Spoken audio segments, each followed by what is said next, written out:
Ousmane Sonko mi dëgg yàlla nañ ko nangul rek li ko yàlla def men waaye nee na ma Macky Sall bu muusoon te nañ ko wax rek mu leer Abdoulaye Wade sax amuloon loolu lan moo ko jur parce que Ousmane Sonko dàqul jàng ci réew mi Youssou Ndour Wally Seck man damay analyser mbiru Ousmane Sonko dama ciy bëgg a sonn say boo ñu ne mbiru yàlla la point parce que donc man mënu comprendre ma ne Ousmane Sonko lu pouvoir bi gën a dal ci kaw luñ ko gën a saaga gën attaqué yaayam attaqué. like leen vidéo yi bu ko defee vidéo bi gars yi mën koo gis bu baax a baax.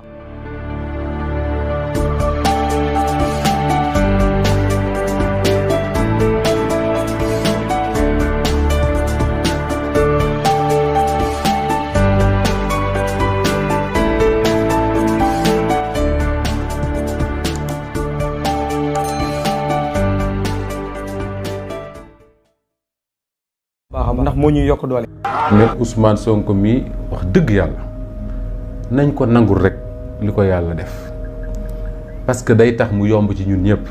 benn waaye nee na ma Macky Sall bu muusoon te bëgg régler problème Ousmane Sonko da koy bàyyi ak yàlla bu yàlla nangoo lim def ci moom rek Sénégal ay bàyyi ko mais tant que yàlla nanguwu ko mënoo ci dara te yàlla dafa am benn waaye bu baax moo ko dox mu ne ma yàlla boo ko dee bu defee ngay xeex bu defaree Moustapha ngay xeex Moustapha da koy dollil pour wan la ne maa ko def te mënoo ci dara mais soo xoolee Ousmane Sonko ak li nga xam ne moom la drainé comme problème ci Sénégal depuis mu dugg ci politique ba léegi man su may seetaan campagne bi gis nit ñi ànd ak moom dama naan non lii nekkatul politique kese nañ ko wax rek mu leer am na loo xam ne moo tax waa Sénégal di ko topp kañ nga mës a gis fii ci Sénégal Abdoulaye Wade sax amuloon loolu un homme politique di def caravane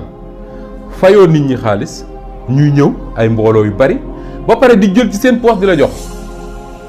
ci biir caravane bi ngay gis ñuy ñuqi seen poche di la jox. ñii 10 000 ñii 5 000 ñii 1000 francs ñii 500 jox ma ne seen contribution la defe naa fees na dellu sama. like leen vidéo yi bu ko defee vidéo bi gars yi mën koo gis bu baax a baax ndax moo ñuy yokk doole. nga dem Mbuur heure añ xale yi di way naan añuñu Ousmane Sonko moo fiy ñëw.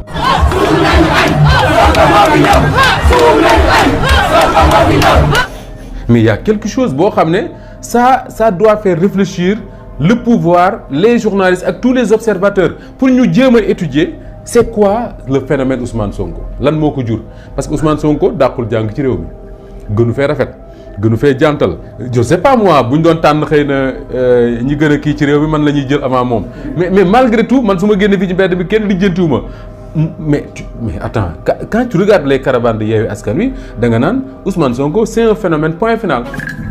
comme ni Abdoulaye Wade nekkee woon en son temps un phénomène point Ousmane Sonko c'est un phénomène point c'est-à-dire que tu regardes mënoo ko expliquer su dee wax am na Ousmane Sonko ñu ko dàq wax ci dëkk bi rek fi nekk kese def discours rek xanaa Idriss Seck ko dàq ak ñeneen mais waxuma nit ñi koy topp parce que nit ñi mën nañoo topp ku ne mais da ngay xool nit ñi koy topp nan lañ koy toppee nan lañ koy toppee tu as l'impression que ñi àndatuñ ak seen sago hypnotisé tu as l'impression que ñii dañ leen hypnotisé parce que un homme politique bu ñëw taxaw def caravane nit ñi di am réaction yooyu man mënoon naa comprendre Sadio Mané di jàll nga gis réaction yooyu Youssou Ndour Wally Seck parce que domaine bi ñu nekk la mais un homme politique qui suscite même réaction ci nit ñi que bu fa Wally Seck jàlloon wala Youssou Ndour wala Sadio Mané wala parfois même un khalife général ou je ne sais quoi il y a quelque chose boo xam ne man damay togg mu jàgg ma ne man damay analyser mbiru Ousmane Sonko dama ciy bëgg a sonn say boo ñu ne mbiru yàlla la point parce que donc man mënu comprendre ma ku comprendre nag nga wax ma mais analyser naa ko ne peut-être lim leen di wax moom lañ mën a dégg mais da nga naan à côté am na ñuy wax la même chose nga ne peut-être que je sais pas moi nouveauté bi la am na ñeneen ñoo xam ne ñoo mujj ñëw Ousmane Sonko boo nee peut-être Ousmane Sonko jantal la mais ñu ko gën a jantal rek à commencer par Moustapha ak ñeneen soo nee Ousmane Sonko il s'habille bien il y a des gens qui s'habillent beaucoup mieux que lui mais léegi qu'est-ce qui explique ça peut-être mën nañ jàpp ne ñun ndawu Sénégal wala boog man peut-être bokkuma ci ndawu Sénégal yi parce que ba nañu wax ne yow doo jeune ndawu Sénégal yi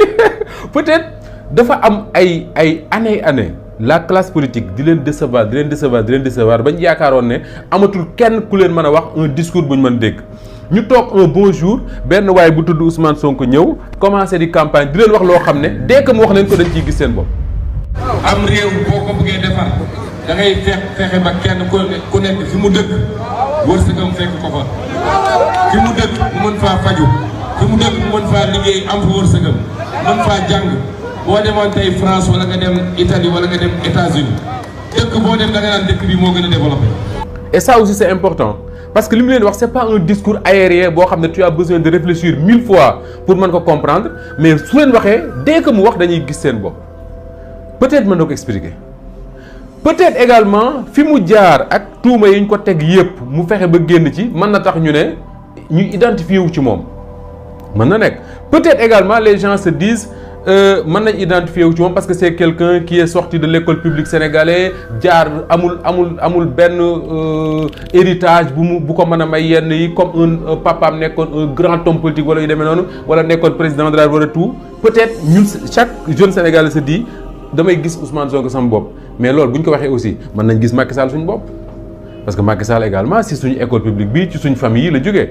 mais Macky Sall bu génnoon tey mën na drainer ay foules ça c'est sûr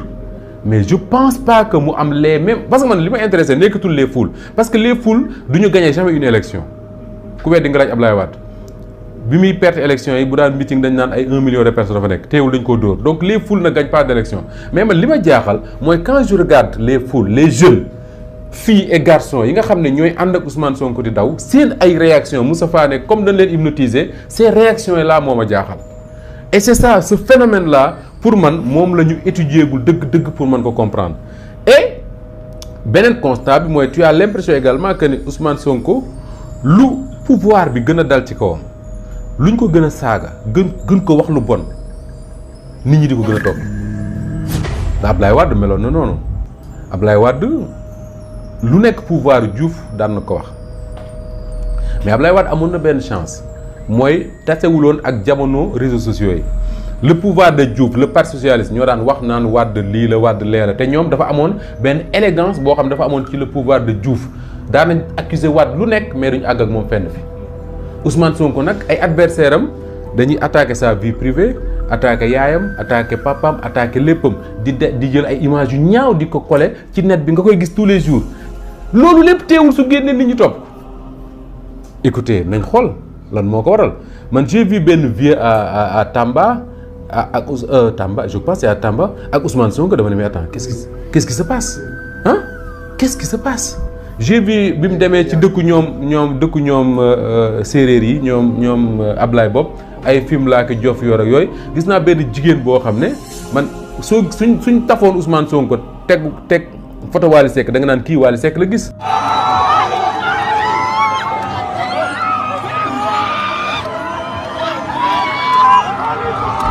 parce que day yuuxu bay tàggoog sagoom te loolu man artistes yi laa daan gis ñu leen koy defal gis ay pas voilà Mbuur nga gis ay pas yuy daw ah te am na lu tax te ñooñu pas yooyu seen différence ak pas ya nekk Parcelles mooy ñoom kenn joxu leen xaalis pour ñu ñëw di daw alors que pas ya nekk Parcelles ñoom dañ ne julliwuñu tisbaar julliwuñu takkusaan julliwuñu timis julliwuñu gee ndax Amadou Ba moo leen woo ma ne leen bu Amadou Ba tuddul woon Amadou Ba nekk li mu nekk bu leen wooyu du ngeen ñëw bu leen ñu tànqal bu leen tooñ Amadou Ba nié pour rien xaalis bàjjo bi moo bari doole rek du leneen nañ ma baal alors mais c'est un vrai phénomène Ousmane Sonko et ça mérite d'être étudié et j'espère que ñi nga xam ne ñoom ñoo jàng science politique jàng communication ci réew mi journaliste yeeg yooyu dinañ bind ci loolu parce que Sénégal aussi loolu bokk na suñu problème mooy journaliste yi sama bopp laa koy commencé duñu bind lu bëree bëri ku mel ne Ablaye Wade par exemple bu doon français ay centaines de livres ngay gis sur Wade ku mel ne Ousmane Sonko mi bu doon un homme politique français wala américain ay livres yu bëree bëri la ñuy bind tu n'imagines pas combien les journalistes américains lañ bind ci ku mel ne Hillary Clinton ku mel ni Obama man j'ai eu un livre sur Hillary Clinton bu ñu tuddee Hillary Clinton de A à Z quand tu lis ce livre là da ngay comprendre lu bari ci Hillary te li ma leer mooy li Ousmane Sonko def Sénégal Hillary Clinton mënul def xaaj ba aux États-Unis emprise bi Ousmane Sonko am sur les jeunes sénégalais man gisuma un homme politique en Afrique ou ailleurs bu am emprise boobu xanaa kay da ngay lim temps wu ñoom Che Guevara xaw ma ñan ak ñan yu demee noonu mais là ce phénomène là ça mérite d'être étudié te malheureusement le pouvoir j'ai l'impression que à chaque fois que ñu am un phénomène comme ça en face d'eux du ñu am intelligence bi Diouf amoon na intelligence boo xam ne Ablaye Wade adversaire am la te Ablaye Wade li mu bëgg yëpp mooy remplacer Diouf mais Abdou Diouf amoon na benn intelligence quand même mooy fu Sénégal tollee ci jafe-jafe ba mu xam ne affaire bi tëna ko mu fexe ba Ablaye Wade ñëw mu waxtaan ak moom réew mi dal ñu ko ne liggéey jusqu'à ce que yàlla dogal Ablaye Wade ñëw au pouvoir il a pris le pouvoir mais fii avec ce Ousmane Sonko là Moustapha jeunes yi ma gis ñuy ànd ak moom defe ko Thiès Tivaouane Mbour Kaolack Fatick Tambacounda ak yeneen i gox yoo xam ne et ça c'est important parce que suñu homme politique yi généralement surtout ñi ne ci opposition bi Ablaye Wade noonu la meloon dans les centres urbains lañ daan am doole fu mel ne Dakar fu mel ne Thiès ak yeneen mais xoolal Yewwi Askan Wi bu ñuy dem dëkk yi ñuy dem même dëkku àll yi c'est les mêmes réactions. fii de dëkku kaw gi la nawet bi commencé na est-ce que am ngeen engrais bu doy am ngeen jiw bu doy kon